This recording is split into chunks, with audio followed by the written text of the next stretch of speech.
All right, so let me show you an experiment where we have a collision between these two remotes here. It's just a simple experiment we can do that requires that both of them be read out at the same time. So over here in the software, I'm going to select both. Now you see both sensors are present. Both have been turned on. That's very important. And so let me select the force probe and the wheel for both of these things.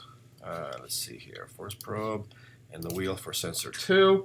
And sensor 1 is the one on the left, sensor 2 is the one on the right, so we'll just leave it that way. Let me get them ready for the collision here.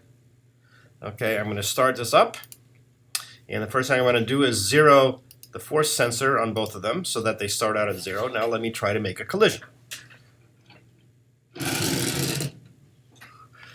All right, so I had to reach over there and stop that second one before it rolled off my desk, but you can see the collision right here. All right, so let's zoom in a little bit. First of all, let's smooth a tad on the force, make it look a little nicer. Then we can just zoom in, and we can zoom in on any one of these things. So let's do this one,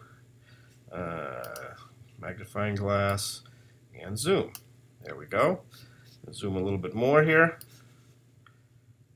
Okay, and maybe we're not so interested in the position, so we look at acceleration and velocity, and we're looking at force.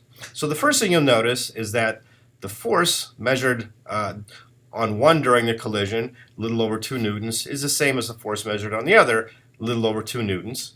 The reason that they're both positive is simply that the positive axis is over here is actually pointing to the left for number 1 and to the right for number 2, and so otherwise, of course the forces are equal and opposite, but because the axes were the opposite also, these things end up having the same sign. Okay, fine. The forces are the same during the collision. That's Newton's third law, so that's a good thing to see. You also can see that this guy was given a shove to speed him up. That was my hand right here. Then the acceleration during the collision of this guy, let's go right there, is a little over 6.5. Same thing over here. Okay, a little over 6.5. So the accelerations are the same, and as they have to be, but of course in opposite, because again the axes of these things are pointing in the opposite direction. So this is really in negative acceleration for one and positive for the other. And then if we just look at velocities, you see that this guy, whatever speed he had just before the collision, about 0.6 meters per second, is about the same as what this guy had after the collision, 0.6 meters per second.